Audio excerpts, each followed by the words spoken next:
Texas football is jumped to a 6.5-point favorite in Ann Arbor, but which players will make the biggest impact on Saturday?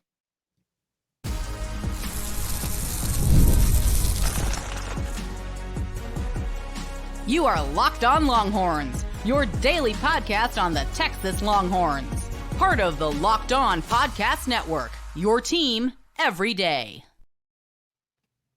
What's up, y'all? It's your girl, Lacey, a.k.a. Laced Up, along with Jonathan Davis, your host, to bring you today's episode of Locked On Longhorns. Today, we obviously have to talk about the betting lines moving after this past Saturday's matchups, but Jonathan and I also want to discuss a few players we could see having a big impact heading into Week 2 versus Michigan. Plus, I don't know if y'all were able to catch some of the volleyball, Texas volleyball, over the past couple of days, but I could not end today's show without talking about some of the bright spots from their bout with number 3 Wisconsin on Sunday, because I'm thoroughly convinced that this team will be competing for a three-peat national championship in December. So thank y'all so much for tuning in to Locked On Longhorns every single day of the week. Please subscribe if you're new here and leave a comment down below letting us know who you think could make a big impact this weekend. Locked On Longhorns, your team every day. But before we get into all of that, let's hear a word from today's sponsor, FanDuel.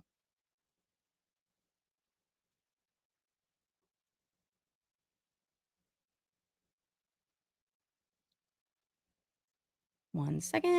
Okay, now we got it up. Now through September 22nd, all FanDuel customers can bet $5 and get a 3-week free trial of NFL Sunday Ticket from YouTube and YouTube TV.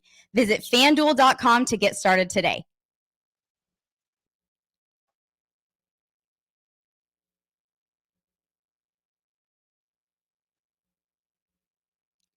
Okay, y'all. Speaking of FanDuel, the betting odds for this weekend's matchup in the Big House, Ann Arbor, Michigan, Michigan Wolverines, defending national champions, has seen some movement since games have been played this past weekend. And Texas ultimately did everything Vegas really wanted them to do, apparently, because from a line that opened at Texas minus 3.5, it has since jumped to Texas minus 6.5 against the spread. So Jonathan, I kind of wanted to discuss this a little bit. What do you think about that? What exactly do you think happened on Saturday, not just with Texas, but throughout the college football landscape for Vegas to feel that much better about the Horns headed into this matchup? Yeah, this is interesting. I think this is a pretty big line when you look at, the Big House being, the biggest stadium in college football, a game, a place that's, been traditionally tough, to play in for, teams not named Ohio State, right? Yeah. And even the last 3 years, Michigan has won that matchup. And so you look at it, Texas going on the road, being favored by a touchdown is pretty significant over a team that's still ranked in the top 10 now. We'll have to see what happens when the AP poll comes out. Of course, we're recording this on Monday. I believe the AP poll comes out on Tuesday. Yeah. But when you look at it, like I said, this is a pretty big spread, but what is Michigan's path to victory in this game? That's kind of how I had to look at it, because I felt like I was giving Michigan a lot of credit for what they did last year, right? Like, damn, we're favored by a touchdown over Michigan. But as so many people have said, and as we saw this past Saturday, this is not the same Michigan team. So what would Michigan's path to victory be against the Texas Longhorns? And when I started to look at it that way, I could certainly see Texas going in there and winning the game by 7. Just the same thing last year with Alabama, right? Like, what was Alabama's path to victory? And Texas ends up winning that game by more than a touchdown, right? And I think Alabama was favored going into that game. And so, Texas obviously covered in that scenario. When you look at Michigan, right, like I said, this is not the same Michigan team, and their passing game looked horrible on Saturday. Horrible. And we honestly don't know who their starter or long-term quarterback is. I thought all offseason coming into the game that their quarterback would be Alex Orji, just because he brought that, dynamic, passing dual threat ability to, a team that wants to run the ball really heavily, right? But Davis Warren started, and he didn't look great, and then we didn't see a bunch of Alex Orji. Their quarterbacks generated 4.5 yards per attempt. That is very pedestrian. And when you look at it, Texas allowed, I think, 3.1 to Colorado State. But Arch and Quinn generated 10.8 yards per attempt. So Michigan was pretty close to what Texas was able to do to Colorado State. And they were less than double, or less than half, I should say, what Texas generated in terms of yards per attempt in their passing game, right? So it doesn't look like Michigan is going to come out and be able to just throw the ball against Texas, right? They have one path to victory, being able to run the ball, control the clock, and play an elite defense. But when you look at their running game, that did not look great either, right? At least in terms of their best player on offense, because Donovan Edwards, cover athlete of NCAA 25, one of the best running backs in the country, obviously taking over that backfield from Blake Corum, who's now with the Los Angeles Rams.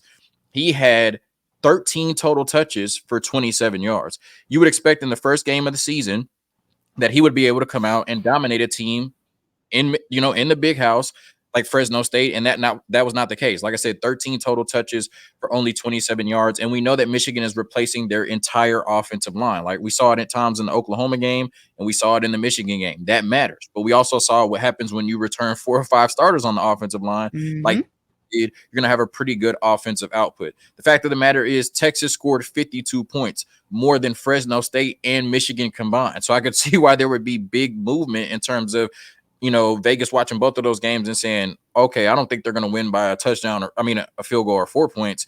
They might win by a touchdown or more. Then when you look at their passing game, 87 of their 121 total yards went to one player, their tight end, Colston Loveland, right? Now, in terms of the running game, Khalil Mullings and Alex Orji did combine for 124 yards on 20 carries. So they did average 6 yards a carry between those two players. But like I said, it really seems like Michigan only has one path to victory, right? And that is running the ball really, really well and playing elite defense. But if Pete Kwiatkowski and this defense comes in and says, we're going to stack the box and force you to beat us on the outside, can Michigan do it? I don't think so. And then when you look at this elite defense, right, both of their edges were graded over 90 for Pro Football Focus. We know they have 2 of the best defensive tackles in the country, one of the best corners in the country. They certainly are really good on that side of the ball. But what we saw from Texas's offense, right, will they be able to stop all of that for 60 minutes? And like we saw with Clemson, Clemson's defense looked really good, but eventually they broke because their offense kept going 3 and out. And what I think is this Texas defense is going to suffocate that offense. They're going to be tough to move the ball on at first, but eventually they're going to break because they're going to continuously be on the field because their offense is going to be going 3 and out. So when I first saw the spread, I was like, damn, this is a lot, 6.5. But the more I think about it, the more I think Michigan just doesn't have enough to beat this Texas team, and Texas probably will go in there and win by a touchdown. I'm right there with you. I completely agree with you. Everything that you said is right on the money. I think ultimately Vegas saw exactly what everybody else saw. They saw a Texas team that took care of business against an inferior opponent, something that we haven't done consistently over the past decade. We played a pretty balanced, aggressive style of football, not to mention, you switch to the second line and the offense is still humming. You go from Quinn to Arch and it's like there's zero drop off. So I think Texas made a statement to not only Texas fans this past weekend, but to the entire country and obviously to Vegas that we mean business. We plan on competing with the best of the best in the SEC and in the nation. And at the same time, it goes back to what you were saying about Michigan. I feel like Michigan left a lot to be desired, specifically on the offensive side of the ball. Davis Warren is a much more of a true pocket passer than Alex Orji, and I did expect to see more of Alex Orji because that's what we've kind of heard all off season. But honestly, like you said, I was not impressed with their passing game at all. And considering it's against Fresno State, I understand it's the first game of the season, but defending national champions, I definitely expected a little bit more. And that just further confirmed to me that, like you said, it'll be a very, very run forward type of game because their running backs were really the only part of the offense that actually could get anything going. They still didn't do much, but they were really the only parts that could generate any sort of offense for Michigan at that time. So I know that looking back, defending national champion, it's very easy to get intimidated by what they did last season. 15-0 national champions. It is what it is. And you're going to the big house. So it's obviously a very, very big game, but I'm definitely with you that I agree that I could definitely see us, especially after this past weekend, going into the big house and winning by 7 for sure. All I know is those defensive tackles better be ready because our running backs are going to be coming at you as much as humanly possible. So quick word from our go ahead. Sorry. Yeah, just one thing I want to really say too is when you look at the flow of that game, right? Texas, that game was never in doubt, right? You never felt like, oh, Colorado State is making this more interesting than it's supposed to be. When you look at that Michigan, Fresno State game, that was I believe 7-point game at halftime. Right, and then absolutely. with 2 minutes left, they were only up 13, right? 30-10, even though that doesn't look impressive, it's only that way because Will Johnson had an 86-yard interception return with 2 minutes left, right? So up until 2 minutes left in the game against Fresno State, it was a 13-point game, right? So, I mean, they struggled to put away a Fresno State team while Texas absolutely massacred Colorado State. And so it makes sense that Vegas would watch both of those games and say, yeah, Texas is better than we thought, and Michigan is not as good as we originally thought coming into the season. Definitely. Absolutely. Quick word from our sponsor, and then we're going to get into a few of our possible impact players coming into week 2.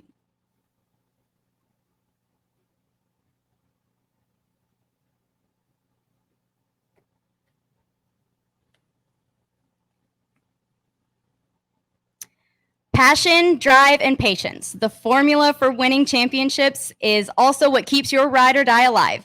eBay Motors has everything you need to maintain your vehicle and level it up to peak performance. Superchargers, roof racks, exhaust kits, LED headlights, and more. Whether you're into speed, power, or style, eBay Motors has you covered. With over 122 million parts for your number one ride or die, you'll always find exactly what you're looking for. And with eBay Guaranteed Fit, your part is guaranteed to fit your ride every time or your money back. Because with eBay Motors, you're burning rubber, not cash.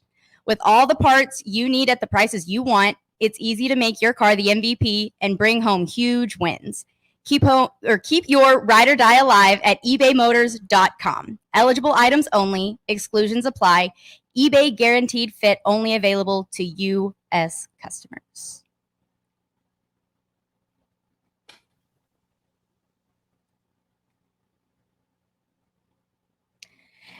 Now the fun part. One of my favorite things I noticed on Saturday was just how many guys were making plays. That was one of my favorite things about watching the game on Saturday is it seemed like every single play that was happening, there was another guy that was getting a touch. There was another guy that was getting some yak, that was getting a run, that was doing this, doing that. We had freshmen scoring touchdowns, snagging picks. We had veterans stepping up on the back end of the defense and playing some very, very good coverage on a couple very talented pass catchers.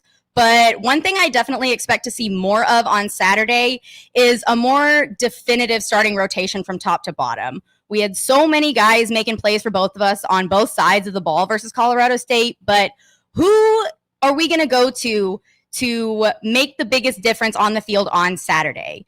I feel like there were a lot of really good options for this. So, Jonathan, I got to hear your thoughts because, like I said, there were just so many options because so many standouts from Saturday. Yeah, so I thought about this like an hour before we recorded, and I probably did this wrong. Like, because in terms of impact players, like when you're watching a game and then they show like the players on offense and defense who they expect to have the biggest impact, I more so went with the most important players, but probably, I guess they have to be impact players for us to win and for us to cover FanDuel spread of 6.5 if y'all are putting money on the spread. So when I looked at it, I first went with Jake Majors and Hayden Connor, right? I thought that Devon Campbell and Cam Williams did really good on Saturday. Cam Williams was co-offensive lineman of the week in the SEC. Thank you, Lacey, for bringing that to my attention earlier.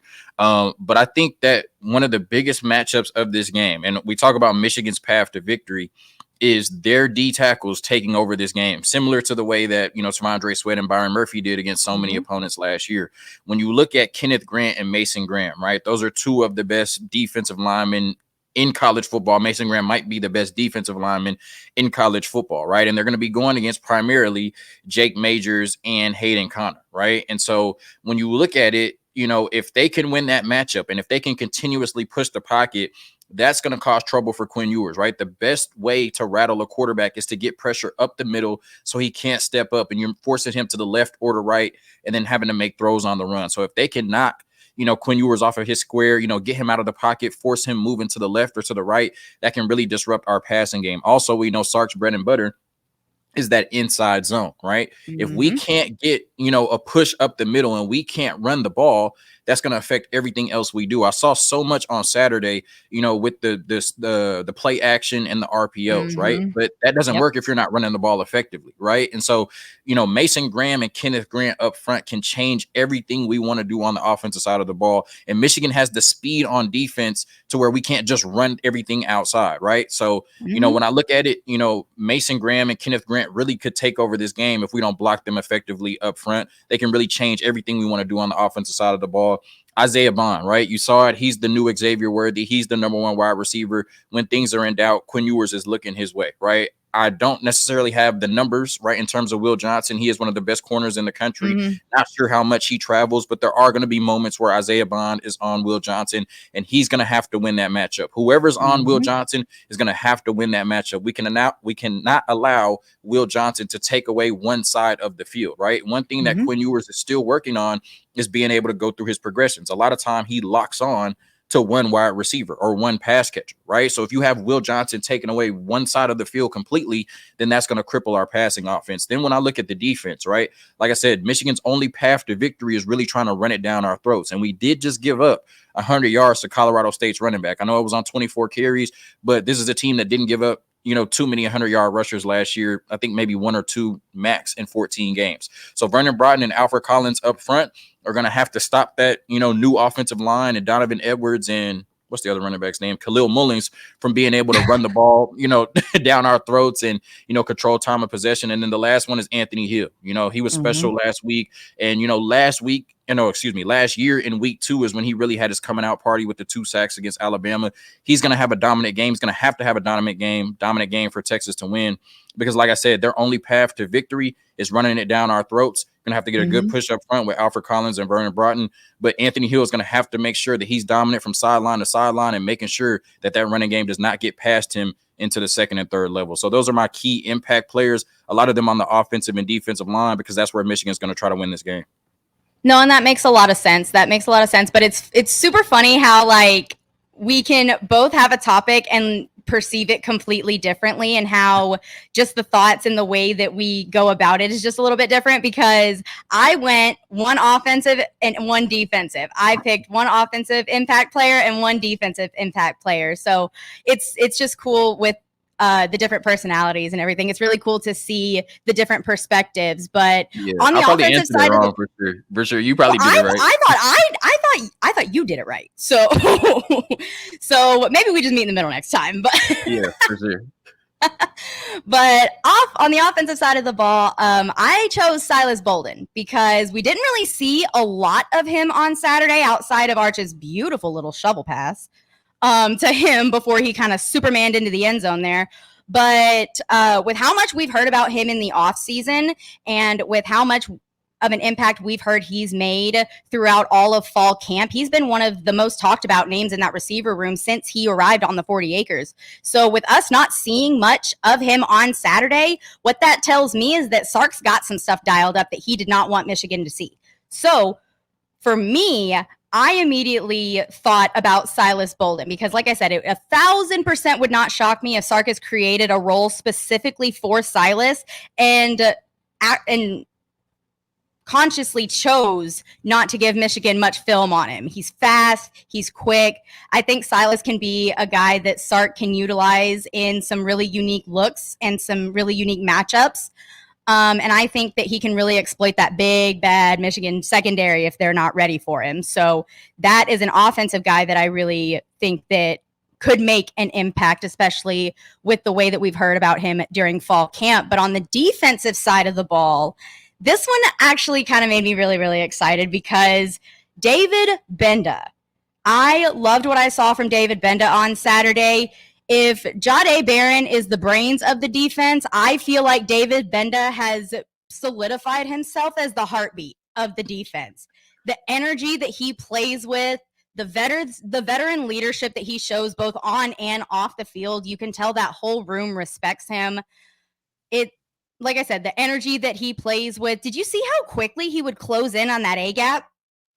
There were times that the handoff would happen and David Benda would already be in the backfield. So I think with it seeming to be a pretty run-first Michigan offense we're facing, David Benda has the opportunity to have a really, really big-time game and some big-time moments with the way that he's matured. And I think he's going to do whatever he can to make an impact on Saturday. So I chose David Benda because, like I said, I'm really, really excited to see what he is able to do, especially in that A gap when it comes to defending the run. So that's where my head is at. Yeah, those are great picks for sure. Like you said, David Benda just shot out of a cannon, along with Anthony Hill. So, we were kind of together there on the linebacker spots. I just want to make a point about Silas Bolden really quick. You talked about, the impact that he brings on offense. But when you're going against an elite defense, in a game like this, field position is going to be huge, right? So I think Silas Bolden on the punt returns and kick returns, that's going to take a lot of pressure off of this offense, right? This is not a defense that you want to have to drive 75, 80 yards on repeatedly to score points, right? If he can give us that one big return that could take us to the 40 or the 50, even put us on their side of the field, those could be the points that could end up leading to a Texas victory. So not only Silas Bolden on the offense, but him and Matthew Golden in terms of the kick return and punt return, it could be one big return that could put Texas in position to score the go-ahead points. That's a very, very, very good point. I don't even know why I didn't think about special teams. I was just so excited to. We never think about special teams. That's why it's not as sexy as offense and defense. R.I.P. So sad. But I'm just excited to see what Sark is able to scheme up for a guy like Silas. Because, like I said, we didn't really see much of him on Saturday. So I'm just excited to see what Sark is able to do creatively on the offensive side of the ball with him. But let's just hear one last word from today's sponsor, FanDuel.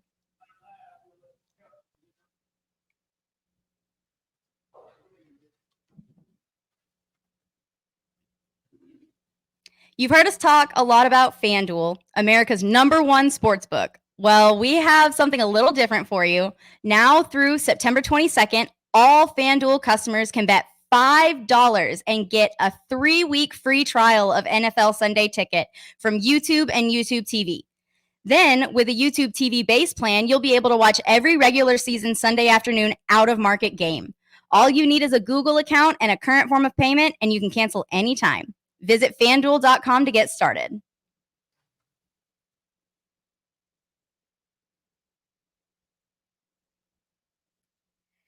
Now I am going to take center stage for a second, y'all, because I had a very, very good time watching some Texas volleyball this past weekend. Our back-to-back national champion Lady Longhorn volleyball team was back in action this weekend, and boy, oh boy, did they not disappoint.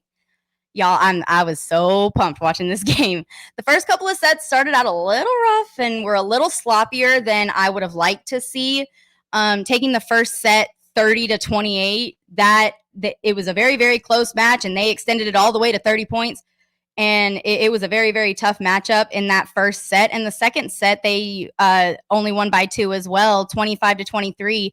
But there are so many new faces in this program, and so many of them really stepped up when we needed.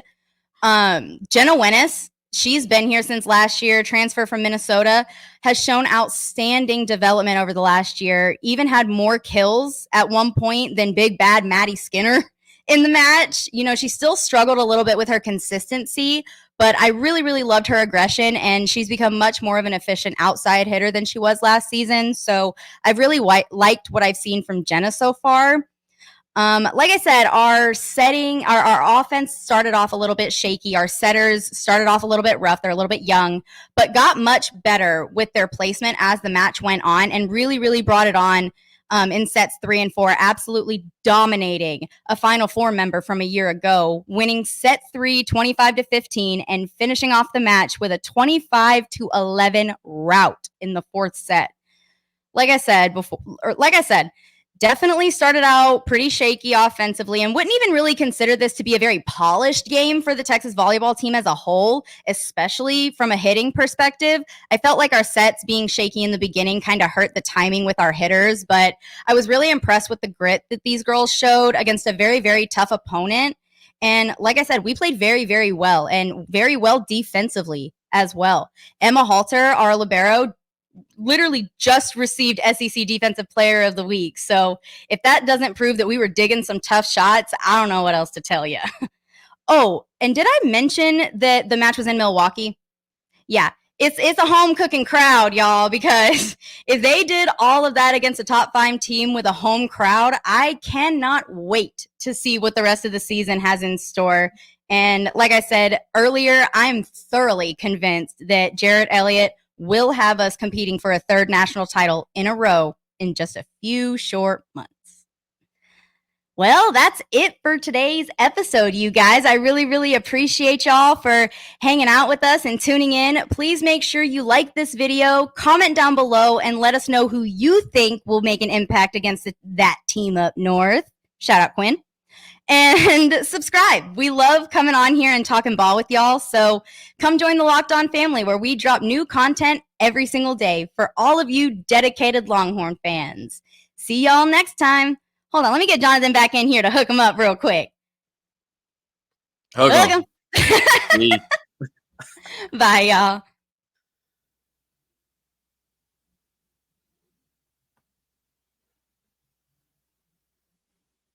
There we go.